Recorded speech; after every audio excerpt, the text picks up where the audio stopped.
#1 hip hop station, Hot 1079. It's my agent Simone on Hot at Night. Monaleo, aka Mrs. Caldwell, is in the building. Ma'am. How are you? I feel good. Congratulations. Thank you. You are shining. You are bright. Thank you. Well, we're going to get into that because I do have questions, okay? Because the girlies want to know how and what, and we're going to get all into that. Okay. But I do want to talk about Houston and, you know, like your upbringing and, Yes. you know, what it means to rep your city. First of all, I grew up in Houston, Texas. I grew up specifically as a neighborhood called Ridgemont. I grew up in Ridgemont in Houston, Texas. Ridgemont. Yes, exactly. It's where Zero is from. You know Zero? I've heard of Zero, yeah. Where Zero is from. I'm very proud of my city. Growing up in Houston was so, I feel like culturally, I really got jam-packed with culture. And, like, I feel so blessed to have grown up in Houston because we are one of the coolest cities that I feel like you can grow up in. I feel like everybody is catching wind of that. Hence the reason why everybody's moving to Houston. But it's like it feels so good to have been born and raised there. The crazy thing is I've never been, but every time I hear about Houston, people always say, hey, Houston is the next wave. So like Atlanta was first and then people started migrating and they're like, Houston is that next big city. Yes. So tell me one thing that makes Houston on you, not in you, or in you, not on you, the other way around. One thing that makes Houston in you, your ability to freestyle. Okay, you got to know how to freestyle. Got from to Houston. know how to freestyle to a degree. Okay. Because we are the city freestyle capital. So it's like you kind of grow up freestyling, rapping over different beats. Like that's kind of our culture. So that makes Houston in you, not on you. So I think like when it comes to the music, like being that everybody has to know how to freestyle, is it hard to become an artist out there being that everybody is kind of musically inclined? I feel like there's a space for a lot of people out there. Okay. So I wouldn't say it's hard because your ability to freestyle will set you apart from other people because not everybody can freestyle. And some people can sort of freestyle, but not everybody can freestyle well. Yeah. And not everybody can make a freestyle into a song. So it's like there's different things that sets you apart. I think being an individual is what's really going to set you apart. But we are all very talented. You got to find ways to be different because everybody's talented. Exactly. And one of those things that makes you so different is the fact that you graduated top of your class while you were in school. So you're very smart, you're intelligent, and then you got a degree or you studied mortuary. Am I saying this right? Yes, mortuary science. Mortuary science. I didn't finish school. You didn't finish? But yeah, I started. That's what I was doing, and then I was making music on the side, and it was just like, all right, bam, I'm a full-blown artist. Gotta focus on this. Now, what made you get into that? Because obviously that's not like your dream career, is it? What is?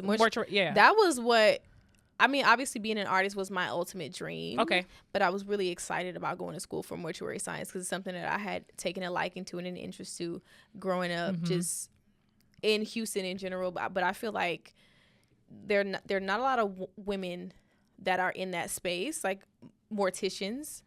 A lot of it's very like hush hush. A lot of it is family owned, so it's a really difficult industry to break into. But I was excited to start that journey before I kind of took off as an artist. But it was something that I always wanted to do. I've had a very like interesting relationship, I feel like, with death, and I was exposed to funerals very early, and I just always noticed like sometimes you would see somebody and you're like, this doesn't really connect. Like I don't really recognize who it is that I'm looking at. Like this person looks so different. And I remember when I first started my mortuary science career, it was like I want to make sure that anybody who I put my hands on, I want to make sure that they are touched with love and like they look as close to how they looked in prior to passing. Exactly. Yeah. My mom always told me, and it's death is scary. But my mom is somebody who's kind of gotten me warmed up to understanding that, hey, this got to happen at some point. Like everybody must go at some point. And one of the things she told me to do was make your funeral arrangements right now. Like so that when the time comes, you'll get your wishes, you'll get exactly what you want, and you'll have somebody to pass that list on to so they can execute that. How do you feel about that? I feel the same way. My funeral is detailed. It's already written out. It's already written out. And some people, it really just ruffles my feathers because some people be like, oh, you're manifesting death. Yeah. Or you're speaking something into existence. And it's like, hello, boo. We all will die. One day. Newsflash. we can't get, it's inevitable. We can't get around that. So it's like, I would rather be prepared. I'm one of those people, I love being prepared for something. Too. I like You're to be a planner. prepared. I'm a planner. So it's like, I never understood that ideology, because I just felt like, how can I manifest something that is inevitable? It's happening. Regardless. Sooner or later, it will happen. This is not final destination. Nobody knows the day or the hour. Like, it's going to happen. I won't live forever. And I want to make sure that I'm prepared and that my family's prepared. So everything is set up. Yeah. I love that for you. And I appreciate you for sharing that perspective, because I think that, people need to, and like even having my mom, tell me like, no, it's because she sells life insurance. And so that's why it's so important to her too. It's all about being prepared. Exactly. Now, one thing I don't know if you were prepared for was becoming famous, or did you already know like, hey, I'm going to be big someday. I know you said music was your first love, but when that I made it moment happened, were you prepared for everything that comes with it? I feel like I knew without a shadow of a doubt that I was going to be somebody at some point in time. I didn't know when, I didn't know how, I didn't know through what channel, but I knew I was going to be somebody at some point in time. So I feel like I was prepared, probably more prepared than most people. Because you are a planner, so I already had it. I already had it written down. That's something that I manifested and that I willed into my life. Yeah. For sure. What was that I made it moment? People keep asking me that, and that is the one question I feel like really stumps me, because I feel like I'm growing gradually, I'm progressing. So it's like there's not one. I worked with Beyonce my first year. Wow. Being an artist, I did a campaign with her for Ivy Park. Okay. So that was a huge moment for me, but I still feel like a budding artist at that time, and I only had a couple songs out, one song out at that moment. So it was like, it's hard to really say, because I feel like there's these milestones and like, different things will happen in different seasons that indicate to you that you're on the right path.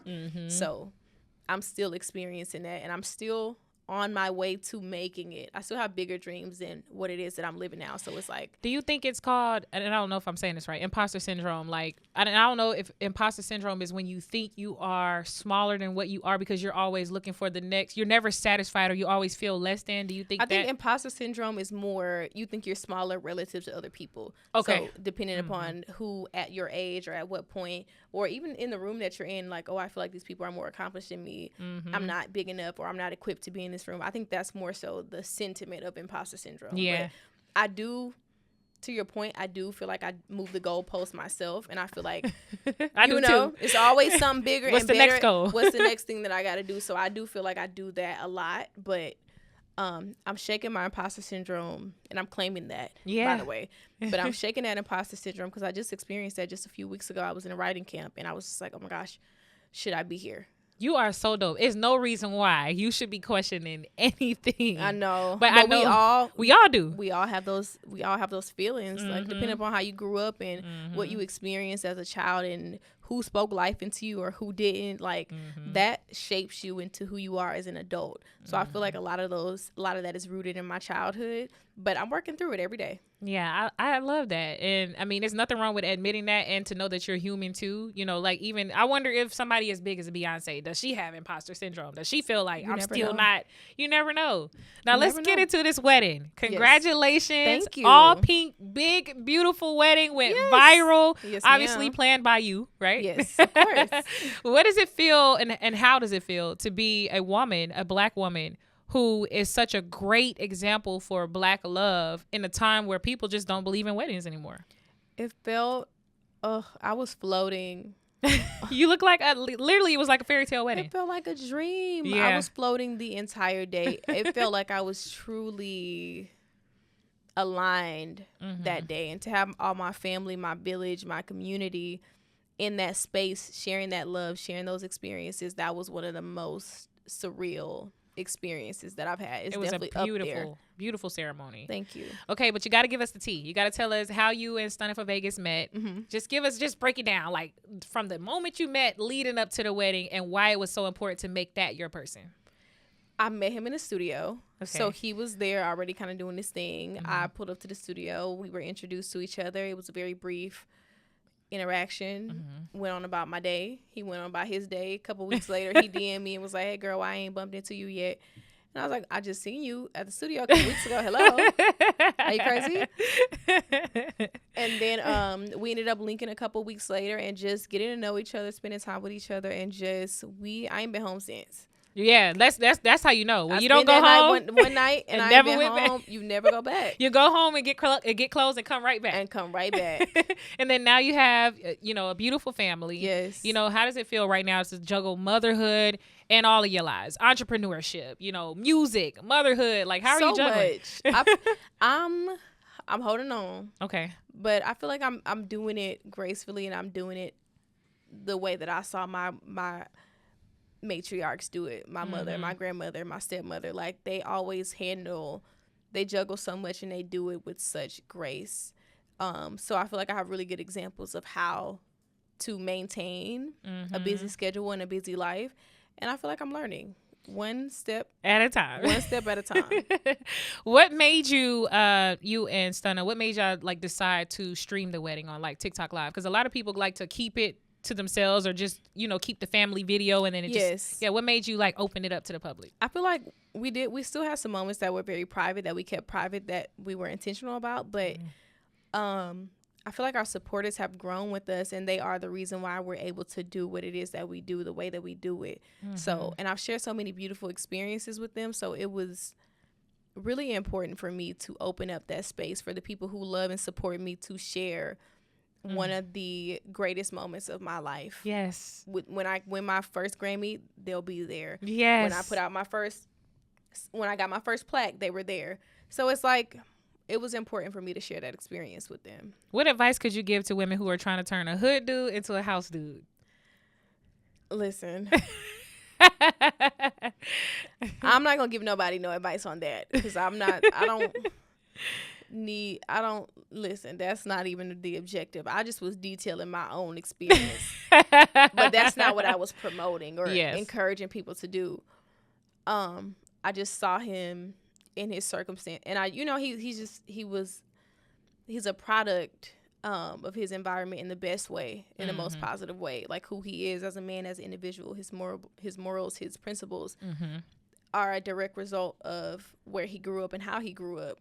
And I feel like I found that very beautiful and polarizing, because he's such a sweet, caring, intentional individual, but then there's also this very rough side to him that's very protective and very much so like, you not don't step over there. Yeah, exactly.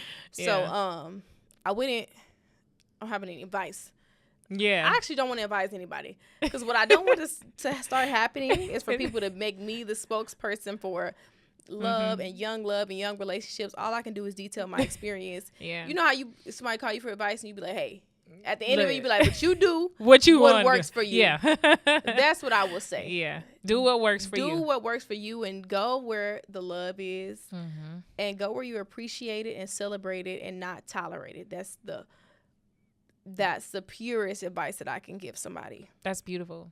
Now, we're talking about all of these great, bright fairy tale moments in your life, but at one point, things were really dark. Yes. And you're a super big suicide prevention advocate, and you're super open about, even when you went on Kai's stream, you talked about that. So how are you able to climb yourself out of that dark space into the person you are now?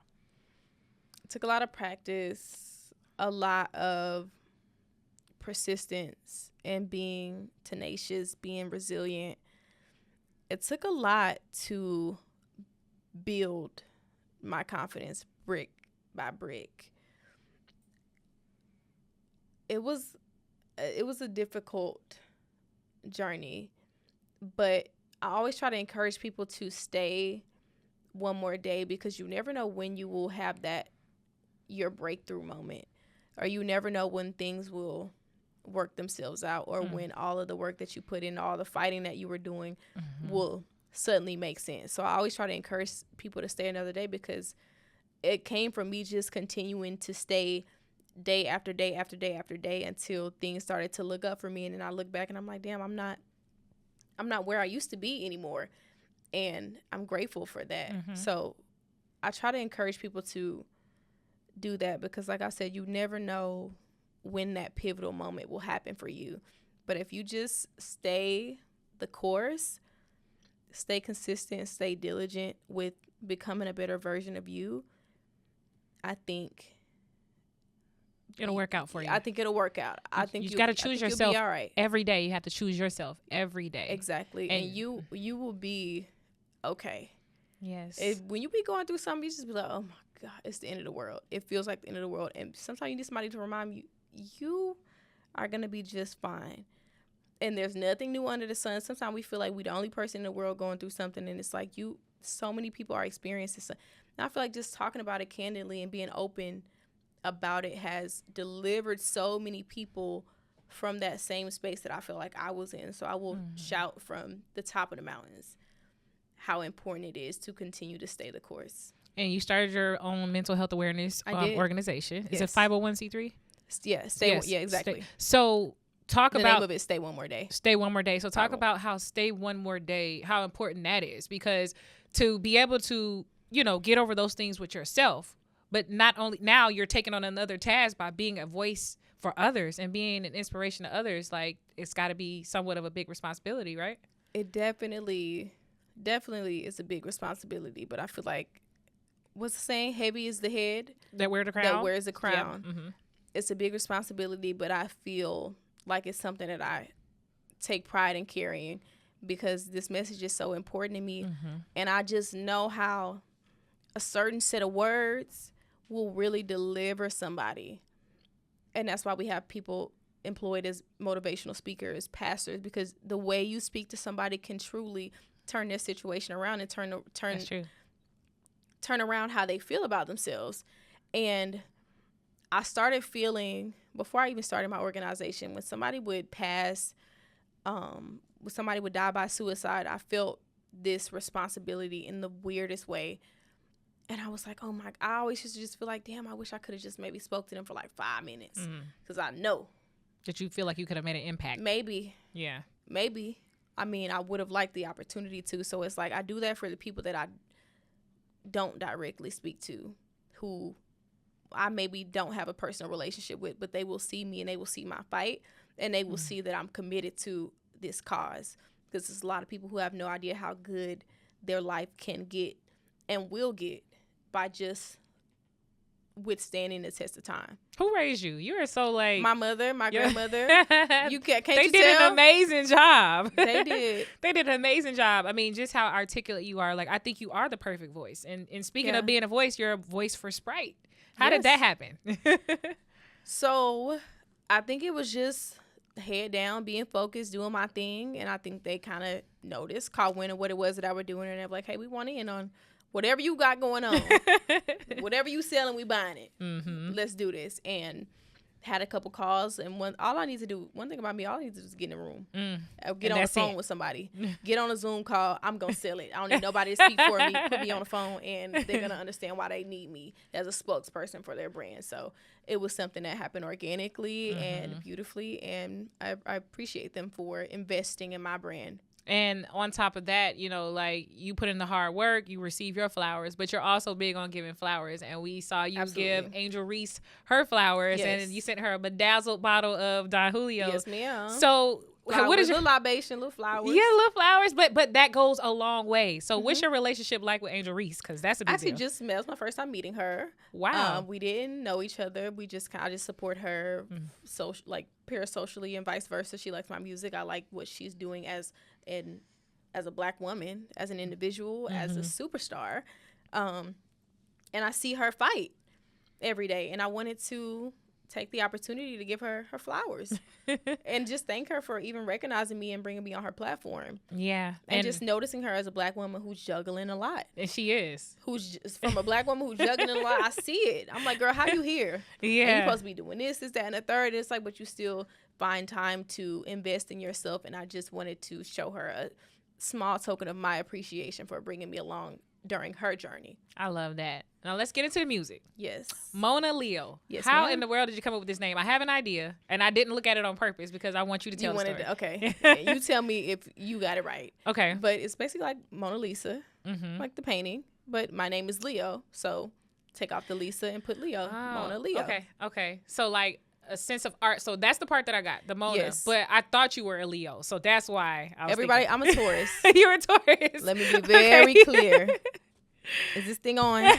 You're a Taurus. I'm a Taurus. Everybody thinks I'm a Leo, which I understand, but that's just my child. My name is Leandra. My childhood nickname is Leo. Everybody called me Leo growing up, so it's like, that's my name. Yeah. And I didn't realize that so many people would be confused by that when I started. Maybe I would have picked a different name. But no, it's a talking piece. Like it gets people talking. Like, okay, how did you? Conversation piece. You're right. Yeah, it's a conversation piece. Literally. Right. Now, when it comes to being a female in the rap game, what's one thing that men just don't understand about being a female rapper? You have to be exceptional. And I know a lot of people see female rappers and for whatever reason, they don't think that we are exceptional. But it's like the things that men get away with, we would never be able to get away with. That's true. We have to be colorful, bright, loud, bold, audacious, perfect. We have to get it right. Body's got to be snatched. Can't be on stage looking bloated. No pudge. Can't be pregnant. Don't you dare ever get pregnant. Don't you dare. Yeah. It's like there's a different set, and I think everybody has their own individual set of stigmas that they work against. But I do know, obviously I'm a female rapper, so I feel and I see it in real time with the women who've come before me. We are criticized and scrutinized in a really intense way that I feel like is a little bit more intense than male rappers. I get that. What do you think? Do you agree? I agree. I think that from the radio standpoint, like I wish I could tell you what I want to tell you right now, and I'm going to tell you as soon as it's tell me off air. I'm going to tell you off air because I do want to tell you like some of my experiences. I want the tea. I do, or like a little bit of what I'm going through. Okay, I'll tell you. I'll tell you. Who did the body? Yes. Okay, we got to talk about this project before we get you up out of here.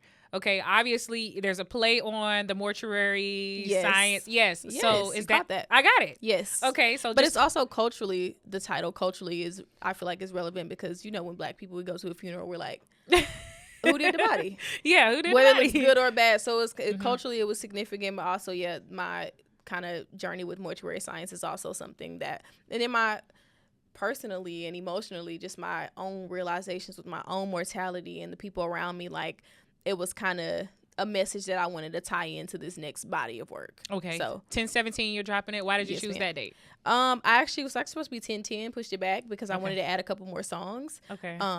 With everything going on with the wedding and the singles that I put out, I wanted to show people a little bit of vulnerability, so they can get to know who I am.